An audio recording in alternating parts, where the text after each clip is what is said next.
दोस्तों आज हम लोग बात करेंगे राइट वेंट्रिकुलर हाइपरट्रॉफी किस तरीके से रिप्रेजेंटेशन करता है। इसके कुछ क्राइटेरियाज होते हैं।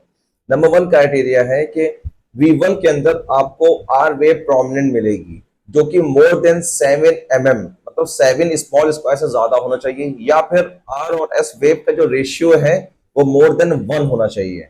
सेकेंड थिंग, V6 के अंदर आपको एस वेव प्रोमिनेंट मिलेगी जो कि 7 mm से ज्यादा होना चाहिए, और आर और एस वेव का जो रेशियो होगा वो लेस देन 1 होना चाहिए। और इसके साथ हम लोगों को राइट एक्सिस डेविएशन भी देखने को मिलता है। आइए इस चीज में देखते हैं हम लोग। जो पहला क्राइटेरिया मैंने बताया था वो था V1 के अंदर आर वेव आपकी प्रोमिनेंट होना चाहिए। अभी देख लेते हैं हम लोग।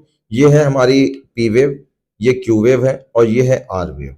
इसमें एस वेव जनरेट नहीं हुई है, तो इसका मतलब ये है जो अगर इसका रेशियो हम लोग निकालें आर और एस वेव का रेशियो, तो वो मोर देन 1 आएगा, क्योंकि एस वेव इसमें 0 है और आर वेव है इसमें 1 और 2 दिखा था, तो मोर देन 1 2 आ रहा है इसके अंदर। तो ये रिप्रेजेंट कर रहा है राइट वेंट्रिकुलर हाइपरट्रॉफी।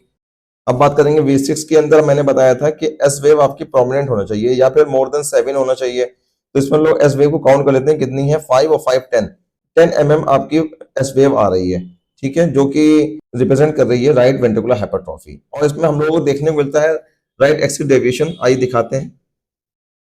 तो राइट एक्सिस डेविएशन देखने के लिए हम लोग देखना होगा प्रैक्टिकली लीड 1 और लीड 2। लीड 1 नेगेटिव होना चाहिए और लीड 2 पॉजिटिव होना चाहिए राइट एक्सिस डेविएशन के लिए। अब देख लेते हैं, लीड 1 में आर वेव जनरेट ही नहीं हो रही है तो ये नेगेटिव कहलाएगा, और लीड 2 के अंदर आर वेव दिख रही है और इन कंपेरिजन टू लीड 1 ये आर वेव ज्यादा है, तो ये पॉजिटिव कहलाएगा। तो जो डेविएशन होगा, जो करंट का फ्लो होगा वो नेगेटिव टू पॉजिटिव होता है, तो लीड 2 हमारी राइट हैंड की तरफ होती है, तो राइट एक्सिस डेविएशन को रिप्रेजेंट कर रही है ये।